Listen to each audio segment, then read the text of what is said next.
Banking sector crisis.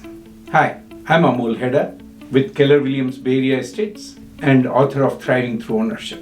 So we are all over now talking about a banking crisis. I'm sure you are smeared by the media on what happened, where it went wrong, how it is going wrong, and what needs to happen. I'm just going to focus on a high level of what is happening to these banks and the impacts on real estate when you are buying or selling a property.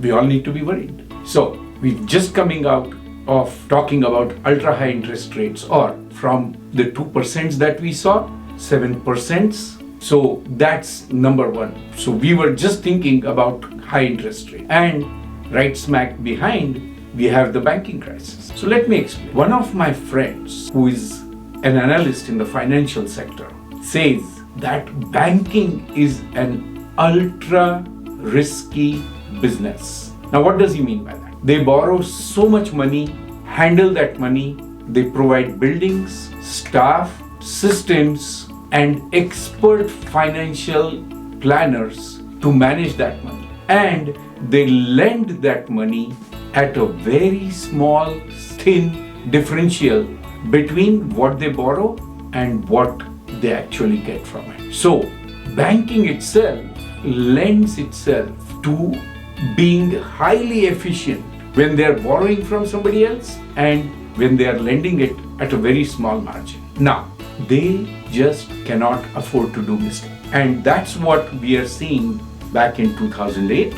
They put their money against mortgage-backed securities and they started collapsing because of real estate, and that in turn caused the financial crisis, and that in turn exacerbated the real estate crisis. But this time it's different. Silicon Valley Bank had a ton of money in bonds. What that did is, when the interest rates went up, the bond prices keep going down, and even the stock market keeps going down. Silicon Valley Bank is not one of the conventional banks that just takes and lends to ordinary borrowers or just keeps holding the money for liquidity. They invested it into these high risk areas. Credit Suisse is in a slightly different boat. From what I'm reading about Credit Suisse is it has been beleaguered with problems of all different sorts of management, mismanagement, and all of those. So their stock price has been getting hit over the years because of one crisis or another.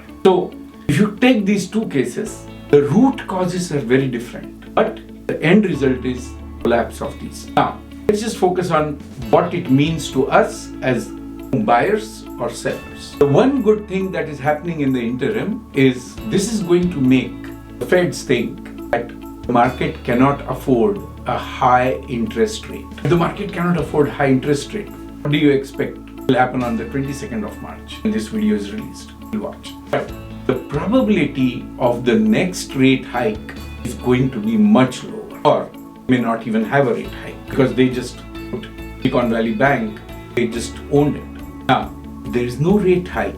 That means the interest rates for buying a home, the mortgages, are going to be lower.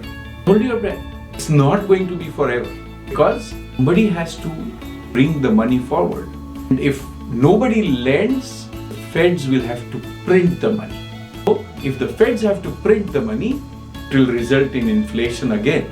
So you're going to see a blip of lower interest rate, and then we are going to go into a liquidity shortage. When there is a liquidity shortage, you're again going to start seeing the interest rate bump up, because nobody is going to be able to give that money. So I think this is going to be a time to get those lower interest rates before the train actually starts running even higher interest rate. You think this makes sense?